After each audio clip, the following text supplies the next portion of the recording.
வரன வரனா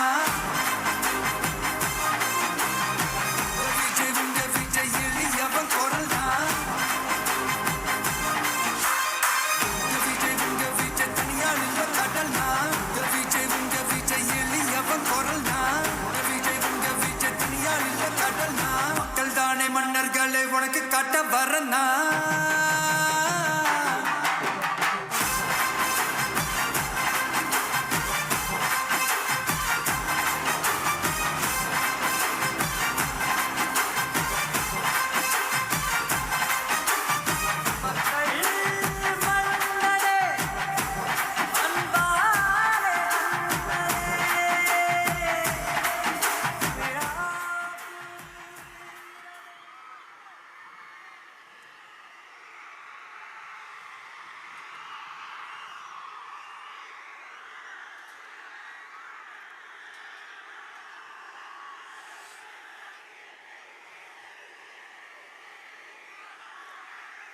என் நெஞ்சில் குடியிருக்கும்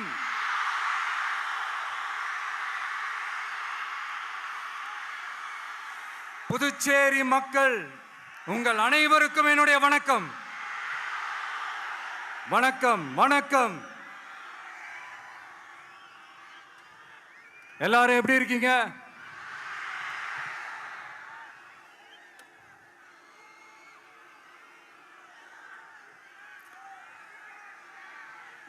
இந்த ஒன்றிய அரசுக்கு தான் தமிழ்நாடு ஒரு தனி மாநிலம், புதுச்சேரி ஒரு தனி யூனியன் பிரதேசம். அவங்களுக்கு தான் தமிழ்நாடு தனி, புதுச்சேரி தனி, இப்படிலாம் இருப்பாங்க. ஆனா நமக்கெல்லாம் அப்படி கிடையாதுங்க. நாமெல்லாம் வேறு வேறு கிடையாது. நாம் எல்லாரும் ஒண்ணுதான்.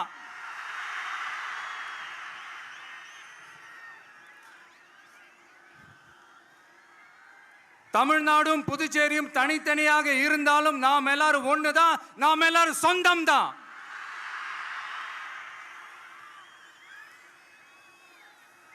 வேற வேற வீட்டுல, வேற வேற ஊர்ல, வேற நாட்டுல, வேற ஸ்டேட்ல இருக்கிறதுனால நாம் எல்லாரும் சொந்தங்கள் இல்லைன்னு ஆயிட முடியுமா? அது எப்படி முடியும்? இப்ப பாத்தீங்களா, ஒருத்தருக்கு ஒருத்தர் பார்த்துக்கும் போது அந்த பாச உணர்வு, அதுதாங்க. அது மட்டும்தான். அது இருந்துட்டாலே போதும், வேற எதுவுமே தேவையில்லை.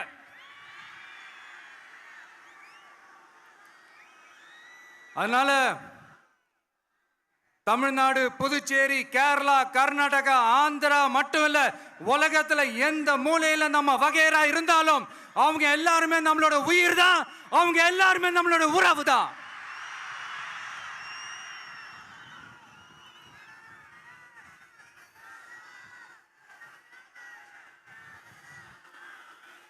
புதுச்சேரினாலே உடனே ஞாபகத்துக்கு வர்றது மணக்குள விநாயகர், அரவிந்தர் ஆசிரமம், வில்லியனூர் மாதான் சொல்லி இவங்க எல்லாரும் ஞாபகத்தில் வருவாங்க. அது மட்டும் இல்ல, மகாகவி பாரதியார் அவர்கள் இருந்த மண், பாவேந்தர் பாரதிதாசன் அவர்கள் பிறந்த மண். அது மாதிரி இன்னும் சிறப்புகளை அடுக்கிக்கிட்டே போலாம். ஆனா அரசியல்னு வந்துட்டா ஒரு முக்கியமான விஷயத்தை பத்தி நம்ம சொல்லி ஆகணும். 1977 புரட்சி தலைவர் எம்ஜிஆர் அவர்கள் தமிழ்நாட்டில் ஆட்சி அமைச்சாங்க. ஆனா அதுக்கு முன்னாடியே 1974லயே இங்க புதுச்சேரியில அவங்களோட ஆட்சி அமைஞ்சது. அதனாலதான் அப்பவே சொன்னாங்க, நமக்காக வந்தவர் எம்ஜிஆர், அவரை தமிழ்நாட்டில் மிஸ் பண்ணிடாதீங்கன்னு நமக்கு அலர்ட் பண்ணதே புதுச்சேரி தான். அப்படிப்பட்ட புதுச்சேரியை நம்மளால மறக்க முடியுமா?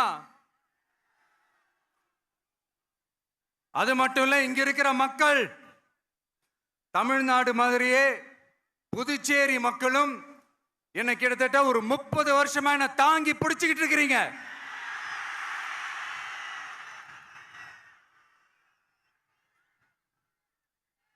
அதனால இந்த விஜய் தமிழ்நாட்டுக்கு மட்டும்தான் குரல் கொடுப்பான்னு நினைக்காதீங்க. அப்படி பண்ணாத தவறு புதுச்சேரி மக்களுக்கும் சேர்த்து தான் குரல் கொடுப்பான். அது என்னுடைய கடமையும் கூட. அதனாலதான் இங்க நீங்க ஃபேஸ் பண்ற பிரச்சனைகளை பத்தி இன்னைக்கு நான் பேசுறதுக்காக வந்திருக்கிறேன். அது மட்டும் இல்ல, இந்த புதுச்சேரி கவர்மெண்ட்டை பத்தி நாம சொல்லியே ஆகணும். இது டெஃபினட்டா தமிழ்நாட்டில் இருக்கிற மாதிரி நம்ம திமுக கவர்மெண்ட் மாதிரி கிடையவே கிடையாது. ஏன்னா வேற ஒரு அரசியல் கட்சி நடத்துற நிகழ்ச்சியாகவே இருந்தாலும் அந்த நிகழ்ச்சிக்கு தன்னெழுச்சியா வர நம்ம மக்களுக்கு பாதுகாப்பு கொடுத்து பாரபட்சமே காட்டாம இந்த கவர்மெண்ட் நடந்துகிட்டு இருக்கிறாங்க. அப்படிப்பட்ட இந்த புதுச்சேரி கவர்மெண்ட்டுக்கும் நம்ம புதுச்சேரி சிஎம் சார் அவர்களுக்கும் இந்த நேரத்தில் என்னுடைய மனப்பூர்வமான நன்றிகளை தெரிவிச்சுக்கிறேன். இத பார்த்தாவது தமிழ்நாட்டில் இருக்கிற அந்த திமுக கவர்மெண்ட் கத்துக்கிட்டா நல்லா இருக்கும்.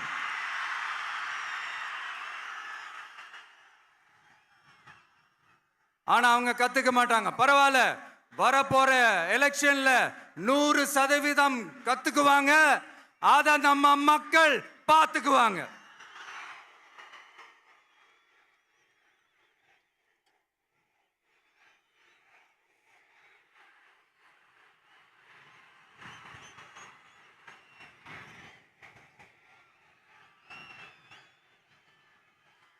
புதுச்சேரியில் இருக்கிற கவர்மெண்டோட கூட்டணி ஆட்சியில இருந்தாலும் புதுச்சேரிய ஒன்றிய அரசு எதிலையுமே கண்டுக்கல என்றது புதுச்சேரி மக்களான உங்களுக்கு நல்லாவே தெரியும்.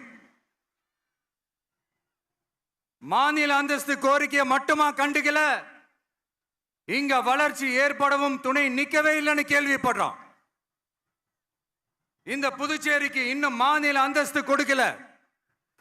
மாநில அந்தஸ்து வேணும்னு கேட்டு பல முறை சட்டசபையில தீர்மானம் போட்டு ஒன்றிய அரசுக்கு அனுப்பி வச்சுக்கிட்டே இருக்கிறாங்க. இந்த வருஷம் கூட மார்ச் மாசம் 27ஆம் தேதி 2025 அன்னைக்கு ஒரு தீர்மானம் போட்டாங்க. அது மாநில அந்தஸ்து வேணும்னு கேட்டு ஒன்றிய அரசுக்கு அனுப்புற 16வது தீர்மானம். புதுச்சேரி காரைக்கால் பகுதிகளில் மூடப்பட்ட 5 மில்கள், பல்வேறு தொழிற்சாலைகளை மீண்டும் திறக்கிறதுக்கு இதுவரைக்கும் ஒரு துரும்ப கூட கிள்ளி போடல. பல்லாயிரக்கணக்கான இளைஞர்களோட வேலை வாய்ப்புக்காக எதையுமே செய்யல. இங்க ஒரு ஐடி கம்பெனி உருவாகணும்ன்றது எண்ணமே இல்லை. அதை பத்தி யார் பேசினாலும் அது அவங்க காதல விழவே விழல. இங்க ஒரு அமைச்சரை ஊழல் குற்றச்சாட்டுல பதவி விட்டு நீக்கப்பட்டு அந்த இடத்துக்கு இன்னொருத்தரை நியமிச்சு 200 நாள் ஆச்சு. இன்னும் அவருக்கு ஒரு இலாக்காவே தரல. இந்த செயல் சிறுபான்மை மக்களை அவமானப்படுத்துறதுன்னு அந்த மக்களே சொல்றாங்க. புதுச்சேரியோட முக்கிய அங்கமாக இருக்கிற காரைக்கால், மாகே, ஏனாம் பகுதிகளில் எல்லாம் முன்னேற்றமே இல்லைன்னு அந்த பகுதி மக்கள் சொல்லிக்கிட்டே இருக்கிறாங்க. குறிப்பா காவிரியோட கடைமடை பகுதியான காரைக்காலை மொத்தமா கைவிட்ட மாதிரி தான் இருக்குது. இது எல்லாமே முன்னேற்றம் அடையணும். டூரிஸ்ட் பிளேஸ் ஆன புதுச்சேரியில போதுமான அளவு பார்க்கிங் வசதி இல்ல, போதுமான அளவு கழிப்பறை வசதி இல்ல. இதெல்லாமே மேம்படுத்தணும். புதுச்சேரி கடலூர் மார்க்கமான ரயில் திட்டம் வேணும்ங்கிறது நீண்ட கால கோரிக்கை. புதுச்சேரி மக்களுக்கு ஒன்னே ஒண்ணுதான் சொல்லணும், இந்த திமுகவை நம்பாதீங்க. அவங்களுக்கு உங்களை நம்ப வச்சு ஏமாத்துறது தான் அவங்க வேலையே. நான் சொன்ன பல கோரிக்கைகளை எல்லாம் தீர்த்து வைக்கிறதுக்கு நம்ம புதுச்சேரி கவர்மெண்ட்டுக்கும் அதோட மக்கள் திட்டங்களுக்கும் ரொம்ப அக்கறையா உண்மையா துணை நிற்கணும். தமிழ்நாட்டை ஒதுக்குற மாதிரி புதுச்சேரியும் ஒதுக்க கூடாதுன்னு நாங்க கேட்டுக்கிறோம்.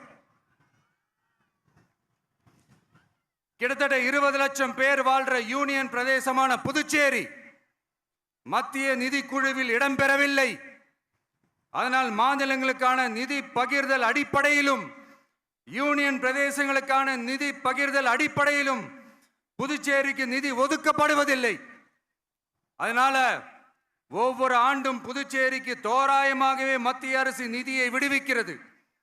அந்த நிதியும் அரசு ஊழியர்களின் சம்பளம், ஓய்வூதிய தொகை உள்ளிட்ட திட்ட செலவுகளுக்கே சென்று விடுவதால் மீத தேவைக்கு வெளிச்சந்தையிலும் கடன் பத்திரங்களை கடன் வாங்குகிறது புதுச்சேரி. இந்த நிலைமை மாறணும்னா ஒரே வழி, மாநில அந்தஸ்து நம்ம புதுச்சேரி மக்களோட பல்லாண்டு கால கோரிக்கை. புதுச்சேரிக்கு போதுமான நிதி வரத்து இல்லாததுனால வெளியே கடன் வாங்க வேண்டியதா இருக்கு.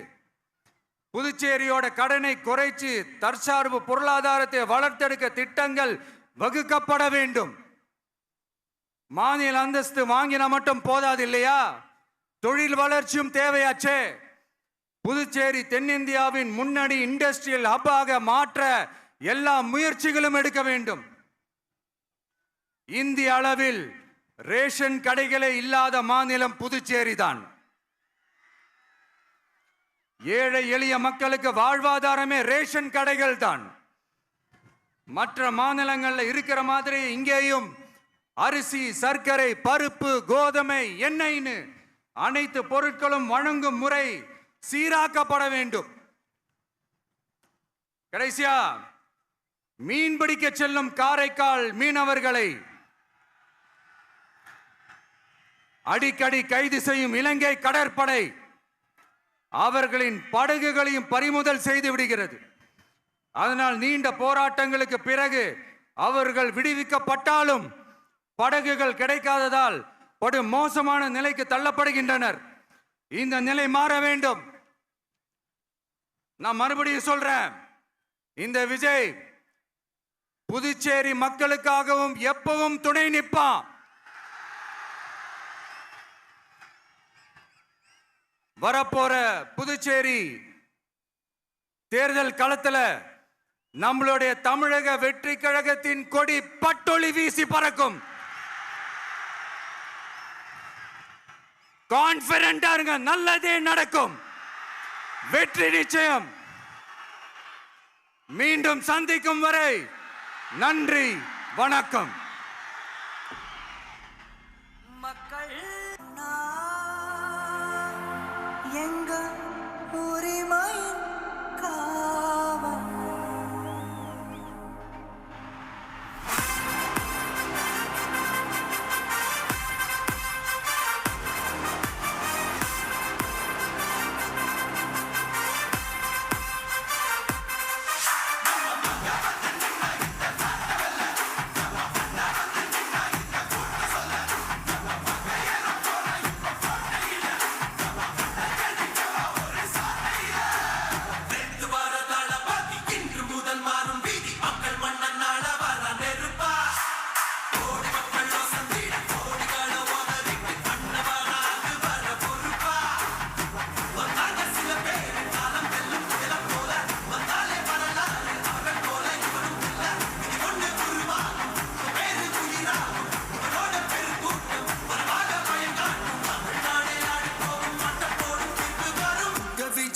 விஜய் உயிரன வரனா, விஜய் உங்க விஜய் எளியவன் குரல்னா,